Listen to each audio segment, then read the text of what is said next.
नज़दीकियाँ और प्यार का इजहार। वही बाहर आने के बाद रितिका ने उन्हें ज़बरदस्ती अंदर भेजा और खुद बाहर आकर अपनी कार की तरफ बढ़ने लगी, लेकिन जब वो वहां पहुंची तो उसने एक जाने पहचाने शख्स को खड़ा पाया। अक्ष। उसके पुकारते ही अक्ष घुमा और रितिका को देखकर उसके पास आया और उसे अपने गले से लगाकर बोला, मैंने जब तुम्हारी कार यहाँ खड़ी देखी और तुम नहीं मिली तो मुझे बहुत घबराहट होने लगी थी। कहाँ थी तुम? ये एरिया तो गवर्नमेंट के अंदर आते हैं, यहाँ कोई ऐसे ही नहीं घूम सकता। जब से अक्ष को सच्चाई पता चली थी तब से उसे रितिका से बिल्कुल भी दूरी बर्दाश्त नहीं होती थी। कहने को वो सुबह ही कॉलेज में मिले थे, लेकिन वो अपनी डॉल के साथ टाइम स्पेंड करने के लिए बेताब था। उसे उसके यहाँ होने का पता भी अपने बॉडीगार्ड के चला था जो उसने उसकी सेफ्टी के लिए रखे थे। अब आगे, लेकिन उन्होंने रितिका को नेशनल हेल्थ ऑर्गेनाइजेशन में जाते नहीं देखा था। शायद वो जानती थी कि उसके भाई के गार्ड्स उसे फॉलो कर रहे हैं, इसलिए उसने उन्हें चकमा दिया और चालाकी से अपनी कार को दूर एक फार्मा कंपनी के सामने पार्क कर दिया। इस एरिया में हॉस्पिटल और हेल्थ सिक्योरिटी ऐसी ही बिल्डिंग थी आसपास। अक्ष रितिका से दूर हुआ आए उसके गाल को छूते हुए, अब तुम फ्री हो तो चलो साथ में लंच करते हैं। आपने अभी तक खाना नहीं खाया? रितिका ने हैरानी से कहा और टाइम देखा तो दोपहर के 3 बज रहे थे। उसका दिल दुखने लगा ये सोचकर कि उसे अपने खाने पीने की कोई सुध ही नहीं है। आपने अभी तक खाना क्यों नहीं खाया? रितिका ने घूरते हुए पूछा तो अक्ष झेप गया और मुंह बनाकर बोला, तुमने भी तो नहीं खाया है ना, तो मैं कैसे खा लेता? उसकी बात सुनकर रितिका चुप पड़ गई। उसका दिल जोर जोर से धड़कने लगा। गलत होगा अगर वो कहे कि उसकी ये बात उसे बचकानी लगी, बल्कि उसे एक गर्माहट महसूस हो रही थी। उसे अभी ऐसा फील हो रहा था जैसे उसकी रूही बीवी उससे शिकायत कर रही हो कि उसने खाना नहीं खाया तो वो कैसे खा सकता है। अचानक इस ख्याल के आते ही रितिका हंस पड़ी। उसे हंसते देख अक्ष की बोहें सिकुड़ गई और वो उसे घूरते हुए बोला, इसमें हंसने वाली कौन सी बात है? रितिका खिलखिला उठी थी। उसे आज पहली बार इतना खुलकर हंसता देख अक्ष उसकी हंसी में ही खो गया। उसकी मुस्कुराती आंखें और होंठ, मोती जैसे दांत आए और गालों पर पड़ते डिंपल, सब कुछ बहुत ही खूबसूरत और हसीन था। अचानक से अक्ष ने अपना फ़ोन निकाला और रितिका की फ़ोटो खींच ली। वो इस खिलखिलाते चेहरे को अपनी यादों के साथ अपने फ़ोन में भी कैद करना चाहता था। रितिका अब नॉर्मल हो चुकी थी। उसने उसकी हरकत नोटिस की लेकिन कुछ नहीं कहा। तभी अक्ष ने अपना फ़ोन जेब में रखा और उसका हाथ पकड़कर रितिका की कार के पास आ गया। चाबी? रितिका ने उसे कार की चाबी थमा दी। अक्ष ने रितिका के लिए पैसेंजर सीट का दरवाज़ा खोला और उसे बैठने का इशारा किया। वो भी आराम से बैठ गई। फिर अक्ष खुद ड्राइविंग सीट पर बैठा और उसने कार स्टार्ट कर दी। उनकी कार के वहां से जाते ही दूर खड़ी कार जिसके अंदर चेतन जो ड्राइविंग सीट पर था और उसके बगल में वैभव बैठा हुआ था, उन्होंने दूर जाती कार को देखा और एक गहरी सांस ली। कैसा दोस्त है, हमें भूखा छोड़कर खुद भाग गया। सच कहते हैं लोग, लड़की के आते ही दोस्त बदल जाता है। उसकी बात पर चेतन कहता है, बॉस के सामने ये कहकर दिखाना, फिर पता चलेगा वो कैसे दोस्त है। ये बोल वो हंसने लगता है। वैभव बस उसे घूरता ही रह जाता है। दूसरी तरफ आधे घंटे की ड्राइव के बाद अक्ष एक 7 स्टार होटल के आगे कार रोकता है। उनकी कार बहुत ही आई कैचिंग और प्रीमियम थी, जिससे वहां आसपास जो भी लोग थे उनकी नज़रें अपने आप उस तरफ टिक जाती है। जब अक्ष ड्राइविंग से बाहर आता है तो उसे देखकर लड़कियां जी अपने अपने बॉयफ्रेंड के साथ आई थी और अब बाहर जा रही थी उसे निहारने लगती है। अक्ष ने इस वक्त ग्लासेस नहीं पहने हुए थे, जिससे उसके फेशियल फीचर्स अच्छे से नजर आ रहे थे। हाँ, ड्रेसिंग वही नॉर्मल थी, लेकिन अपनी परफेक्ट बॉडी और मैसी हेयर में वो बहुत ही सेक्सी लग रहा था। ऊपर से उसकी शर्ट की स्लीव्स फोल्ड की हुई थी, जिससे उसके हाथों की वीएन्स नजर आ रही थी। कसे हुए हाथ जिन पर एक कस्टम मेड वॉच पहनी हुई थी, जो दिखने में तो नॉर्मल लगती थी, लेकिन जिसे प्रीमियम चीज़ों की गहरी समझ होगी वो तुरंत उसकी वैल्यू समझ जाएगा। अक्ष को किसी की नज़रों से फर्क नहीं पड़ता था। वो बिना भाव के दूसरी तरफ गया और कार का दरवाज़ा खोलकर उसने अपना हाथ आगे कर दिया। अगले ही पल सबकी नज़र एक गोरे हाथ पर टिक गई जो अभी कार से बाहर आया था और उसने उस लड़के के हाथ को थाम लिया था। रितिका को देखते ही अक्ष मुस्कुराता और उसे संभालकर कार से बाहर निकालता है। फिर रेस्टोरेंट के बाहर खड़े गार्ड को कार की देकर उसे पार्क करने का कहकर रितिका हाथ पकड़े अंदर चला जाता है। उन्हें देखने वालों की भीड़ में दीप्ति और मेघना भी थे। लगता है इनकी बात अब डेट पर भी पहुंच गई है, मेघना अक्ष और ऋतिका को पीछे से देखते हुए कहती है। जिस पर दीप्ति मजाक उड़ाते हुए बोलती है, अच्छा है जो इसे अपनी हैसियत पता चल गई। वैसे भी ये हमारे दोस्त अधिक के लायक है भी नहीं। सच कहूँ तो आशी के भोले और एक्स्ट्राऑर्डिनरी बैकग्राउंड के अलावा कुछ भी इतना खास नहीं है। उसकी बात पर मेघना भी कहती है, तुम सही कह रही हो। मुझे तो हमारे दोस्त के लिए एक ही लड़की कैपेबल लगती है और वो है तुम्हारी बहन। वैसे आज वो भी आ रही है ना हमारे साथ एंजॉय करने के लिए? हाँ, मैंने अभी ही मैसेज किया था लेकिन इन दोनों को देखकर तुम्हें बताना ही भूल गई। चलो अंदर चलते हैं, वो और उनकी फ्रेंड पहले ही आ चुके हैं। दीप्ति ने कहा तो दोनों होटल के अंदर चली गई। वही अक्ष ने उनके लिए जो टेबल बुक करवाई थी वो बड़ी सी बालकनी में थी। वहाँ हर एक बालकनी में प्राइवेट टेबल थी, लेकिन जिस जगह को अक्ष ने चुना था वो सबसे बेस्ट थी और वहाँ का व्यू और एनवायरनमेंट भी बेस्ट था।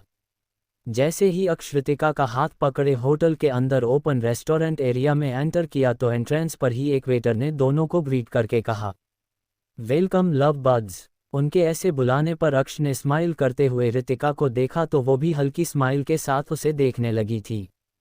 फिर अक्ष ने वेटर से उनके टेबल के बारे में पूछा तो वो उन्हें पर्सनली वहां ले गया। दरअसल ये होटल भी अक्ष के एम्पायर ग्रुप के ही अंडर आता है। जैसे ही ऋतिका ने उनके टेबल के आसपास का नज़ारा देखा तो वो दंग रह गई। सब कुछ बहुत ही खूबसूरत था। उसने चारों तरफ घूमकर देखा। वहां से एक तरफ भागता मुंबई शहर और दूसरी तरफ जुहू बीच की शांति का नज़ारा सार नजर आ रहा था। बालकनी एक बड़े रूम जितनी बड़ी थी। ऋतिका की वहां का डिज़ाइन बहुत पसंद आया था। क्या तुम्हें ये जगह पसंद आई डॉल? अक्ष पीछे से उसे अपनी बाहों में भरकर पूछता है। उसके छूने पर से ही ऋतिका सिहर जाती है और उसकी आंखें सुकून से अपने आप बंद हो जाती है। वो अपना सर और शरीर का भरा अक्ष के ऊपर छोड़ देती है। अक्ष भी उसे मजबूती से अपने में जकड़ लेता है और दूसरे हाथ से उसके बालों को साइड करके अपना सर उसकी नेक में घुसाकर उसकी बदन से आती खुशबू को इन्हें करने लगता है। आज का मौसम बहुत ही ज़्यादा सुहावना था। बारिश का सीज़न था इसलिए धूप कम ही निकलती थी। बादल छाए हुए थे इसलिए इस वक्त भी शाम का जैसा फील आ रहा था। अक्ष की करीबी ऋतिका को मदहोश कर रही थी। वो अपनी अटकती आवाज़ में कहती है, आप क्या कर रहे ही अक्ष? हम अकेले नहीं हैं। उसकी बात सुनकर अक्ष आंखें बंद किए ही उसकी नेक को हल्के हल्के से वेट किस करना शुरू करता है, पर उससे पहले कहता है, डॉल, यहाँ हमारी प्राइवेसी को कोई डिस्टर्ब नहीं करेगा। वेटर भी जा चुका है और अब ये बालकनी एक ट्रांसपेरेंट वॉल से कवर हो चुकी है सिवाय आसमान के, इसलिए इसकी फिक्र मत करो कि कोई हमें देख लेगा। पहले तो मुझे उनके देखने से फ़र्क नहीं पड़ता और ना ही मैं डरता हूँ किसी से। ये सब तुम्हारे लिए है ताकि तुम अनकंफर्टेबल फील ना करो। सबसे बड़ी बात, मैं नहीं चाहता कि कोई हमारी प्राइवेसी को ख़राब करे। हम ऋतिका ने हल्के से कहा और अपने हाथों को उसके हाथों पर रख दिया जो उसकी कमर से लिपटे हुए थे। दोनों को इस वक्त एक दूसरे के करीब बेहद सुकून महसूस हो रहा था। अक्ष तो चाहता था जैसे ये पल यही थक जाए। वो उसकी खुशबू में खोया हुआ उसकी गर्दन को चूम रहा था। दोनों के दिल की धड़कन बेहद तेज थी। ऋतिका गहरी गहरी सांसें ले रही थी। उसकी मीठी सिसक की आवाज़ जैसे अक्ष को पागल कर रही हो। तभी अक्ष ने उसे घुमाया और अपने एक हाथ उसकी गर्दन पर रखा, दूसरा अभी भी उसकी कमर को जकड़े हुए थे। अक्ष ने ऋतिका को गर्दन से पकड़कर अपने करीब खींचा और वो अपने डार्क होठों को उसके गुलाबी होठों के पास ले जाने लगा। उनकी दूरी मिटने से पहले अक्ष रुका और उसकी नज़र ऋतिका पर ठहर गई जो उसे ही खोए हुए देख रही थी। मैं आए, उसने उसकी आंखों में देखते हुए पूछा तो बिना कुछ कहे ऋतिका ने उस दूरी को मिटा दिया। दोनों के होठ आपस में टच हुए तो उन्हें बहुत ही खूबसूरत एहसास हुआ। कुछ पल वो रुके रहे, बस उस छुअन को फील करते रहे, लेकिन जैसे ही अक्ष ऋतिका के होठों को गहराई से चूमने वाला था तभी बाहर से रिंग बजी। उस आवाज़ को सुनकर ऋतिका जल्दी से उससे दूर हुई और वहां देखने लगी जहां ट्रांसपेरेंट वॉल के दरवाजे पर कई सारे वेटर खाना लिए खड़े थे। अक्ष ने अपनी आंखें बंद की और ना चाहते हुए भी ऋतिका को उसने अपनी बाहों से आज़ाद किया, लेकिन उससे पहले बोला, ये किस उधार रही, अब मुझे इसका डबल रिवार्ड चाहिए डॉल। उसके बाद वो शरारती स्माइल करते हुए उसके गाल को किस करके टेबल पर रखा बटन प्रेस करता है जिससे वो एंट्रेंस अपने आप खुल जाता है। वही रितिका का फेस शर्म से लाल हो गया था। उसने अपनी बैक उनके तरफ कर ली और खुद को ठीक करने लगी। उसकी शर्ट थोड़ी अस्त व्यस्त हो गई थी। वही वेटर्स अंदर आए और बिना नजरें उठाए उन्होंने खाना टेबल पर सजा दिया। उनके जाने से पहले अक्ष ने एक वेटर को इशारा किया तो वो हाँ में सर हिलाकर वहां से चला गया। अक्ष रितिका के पास आया और उसके हाथ को पकड़कर टेबल के पास ले जाते हुए बोला, चलो खाना खाते हैं। उसके बाद अक्ष ने रितिका के लिए चेयर खींची और उसे एक प्रिंसेस की तरह वहां बैठाया और खुद भी उसके सामने बैठने की जगह चेयर लेकर उसके बगल में बैठ गया। रितिका के लिए ये सब नया था पर उसे सब कुछ अच्छा लग रहा था। तभी रितिका की नज़र टेबल पर सजी डिशेज पर गई और वो ये देखकर चौंक गई कि सब कुछ उसकी पसंद का था। पनीर टिक्का मसाला, छोले, गार्लिक बटर नान, जीरा राइस, दम आलू और मीठे में गुलाब जामुन, मूंग दाल का हलवा।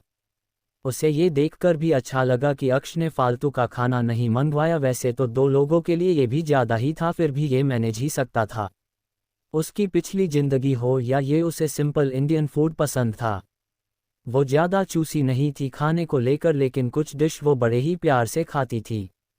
नॉवेल वाली रितिका की काफ़ी आदतें उसकी जैसी ही थी।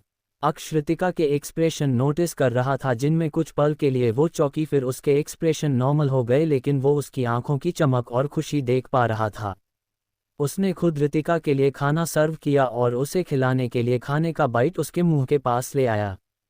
तब जाकर रितिका होश में आए और उसकी हरकत देखकर उसका दिल गर्माहट से भर गया। उसने बिना कुछ कहे अपना मुंह खोला और उस बाइट को खा लिया।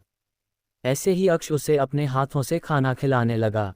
रितिका ने देखा कि वो खुद नहीं खा रहा है और उसने अपनी प्लेट में कुछ भी सर्व नहीं किया है, तो उसने बिना कुछ कहे अपनी प्लेट से छोले और चावल की मिक्स किया आए उसकी तरफ बढ़ा दिया।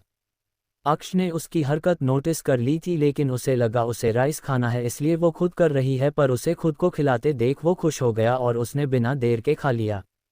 वो इस मौके को कैसे अपने हाथ से जाने देता। आखिर उसका प्यार खुद पहली बार उसे अपने हाथ से खाना खिला रहा है। ऐसे ही दोनों ने एक दूसरे की खाना खिलाया।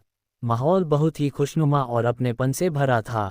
तभी वायलिन की मीठी धुन बजने लगी, जिससे रितिका की नज़र उस तरफ गई जहां एक वायलिन प्लेयर बैठा था और धुन बजा रहा था। ये सब रितिका के मुंह से बस इतना ही निकला, तभी उसने ढेर सारे बलून्स को अपनी बालकनी के नीचे से उड़ते देखा। उसकी नज़र उस नज़ारे पर अटक गई। ढेर सारे कलरफुल बलून्स जिनमें हॉट बना हुआ था, उड़ते हुए ऊपर हवा में तैर रहे थे। इस सीन को देखकर होटल के उस ओपन रेस्टोरेंट में विजिट कर रहे हर कस्टमर का ध्यान इस खूबसूरत नज़ारे ने खींच लिया। रितिका अचानक से खड़ी हो गई क्योंकि उसने अब एक बहुत बड़े बैलून को देखा जिसके ऊपर लिखा था, आई लव यू डॉल। डॉल शब्द देखते ही उसकी नज़र अपने बगल में गई और वो चौंक गई।